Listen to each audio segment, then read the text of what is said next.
આજરોજ વહેલી સવારે અમદાવાદના એસજી હાઈવે પર થલતેજ અંડરપાસ પાસે ગંભીર અકસ્માત બન્યો છે. મળી રહેલી માહિતી મુજબ કાળા રંગની કિયા સેલ્ટોસ કારને એક આઈસર ટ્રક વચ્ચે અકસ્માત થયો. આઈસર ટ્રક હાઈવે પર બંધ પડી ગઈ હતી. જોકે ડ્રાઈવરે અકસ્માત ન બને તે માટે પૂરતી તકેદારી રાખી. ત્યાં જ સવારે લગભગ 5 વાગે કિયા કાર સીધી બંધ પડેલી આઈસર ટ્રકમાં ઘૂસી ગઈ. કિયા કાર ચલાવતો યુવાન આર્યન સુરેશકુમાર બન્ના ઉંમર વર્ષ 23નો ઘટના સ્થળે જ મોતને ભેટ્યો. અકસ્માતમાં આઈસર ડ્રાઈવરનો કોઈ દોષ નથી, કારણ કે તે ગાડી રોકતી વખતે તમામ તકેદારી લીધી હતી. કિયામાં આર્યન સાથે 2 યુવતીઓ પણ હાજર હતી.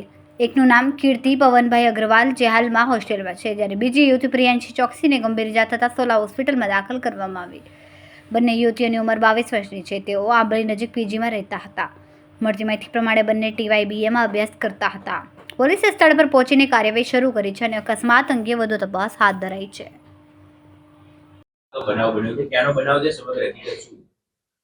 સરખેજ ગાંધીનગર હાઈવે અંડરપાસ નજીક બનાવ બન્યો છે.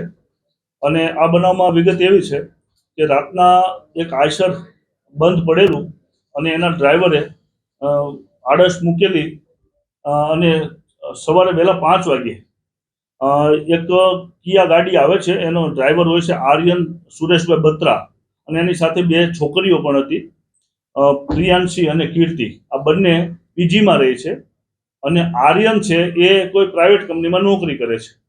હવે રાતના પૂરી થઈ પણ વહેલી સવારે 5 વાગ્યાની આસપાસ કિયા ગાડી બંધ પડેલા આઈસરમાં ઘૂસી જાય છે અને ડ્રાઈવર સાઈડ અથડાવાથી ડ્રાઈવરનું સ્થળ પર જ મૃત્યુ નીપજે છે. જ્યારે બંને છોકરીઓ હતી એની સાથે, એમાંને એકને હોસ્પિટલમાં એડમિટ કરેલ છે, જે હાલ કોન્શિયસ નથી. એને પણ બ્રેન હેમરેજની શક્યતા છે એવું ડોક્ટરે જણાવ્યું છે.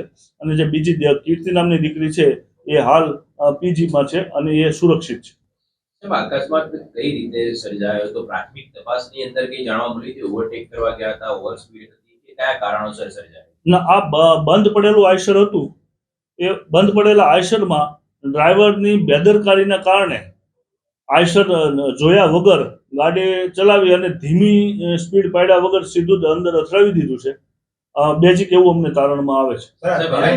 કોના વિરુદ્ધ દાખલ થઈ શકે છે? ગુનો કોના વિરુદ્ધ દાખલ થાય? કારણ કે ટ્રક છે ઉભો હતો ને વાહન પાછળથી. હા, નો ડાઉટ ટ્રક આઈસર હતો, એ બંધ પડેલો હતો, બધી વાત. પણ એમાં ટ્રકના આઈસરના ડ્રાઈવરે એ કોઈ એની પાછળ ઘૂસી ના જાય એના માટે એનાથી થતા બધા પ્રયત્નો કરેલા છે.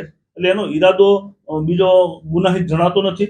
પણ ડ્રાઈવરની ફરજમાં આવે કે એને રોડ ઉપર ધ્યાન રાખવું,